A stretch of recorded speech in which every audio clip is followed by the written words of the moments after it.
What up, RDB community? Today I am covering my little approaches for motivating or self-motivating me for workouts, even though you've got no support or infrastructure around you whatsoever, which is what we're finding during our quarantine and COVID-19 sort of mess. Now, there's two big things that often hold people back from getting back their momentum. One is we oftentimes build up going into action mode as a bigger thing. It's kind of like back in the day when I used to do like cliff jumping and stuff. If you went up to that edge of the cliff and you looked down, the more time you spent kind of thinking about it, the more you mentally and emotionally built it up to be this big, huge obstacle that you had to overcome, and it became harder and harder to do just that. But if you just went to the edge and simply jumped, then it was no big deal. You'd get in the water and be like, oh, that was no big deal at all. Why was I so even intimidated by that? It's the same thing with working out. It really is no big deal.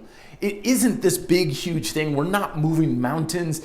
It's not supposed to be a big thing, but the more we put it off, the more we make it mentally and emotionally this huge thing that we're trying to overcome. So my advice to you is just do something, anything whatsoever. And that's also hard to do when we get stuck into thinking that working out only counts if we do it a particular way. The thing with working out is that it's supposed to be flexible and fluid. Saying you only work out one particular way because it's the right or correct way, that's like saying that there's one correct speed to drive your car at, 40 miles an hour. But when you're static in your approach, you're actually going to be out of alignment most of the time.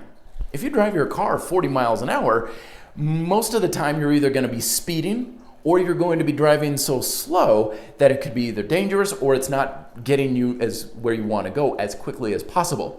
Instead, the smart way of driving a car is you drive according to your circumstances. And it's exactly the same way with working out. Some days you got a lot of time, money, motivation, all sorts of things, right? So you can do a lot. Other days you're short on time and motivation and stuff. So literally just a single set of push-ups may be all that you manage for the day. It's still worth it. There's no such thing as an ineffective rep. There's no such thing as an ineffective set. It all counts. But the key thing is it counts for keeping your momentum going, that you keep taking that daily action so you can make those adjustments rather than building up that mental and emotional barrier that's so hard to overcome. So those are my thoughts and perspectives on how to keep the ball moving and taking action every single day to increase your chances of success, even in these quarantine style times. But I'd love to hear from you down below with your thoughts and ideas in the comments section. More videos here if you want to learn more about like my micro workouts, which are a lot easier to fit in, especially when motivation is low and stuff. But thank you very much for watching as always. Talk to you next time. Be fit, live free.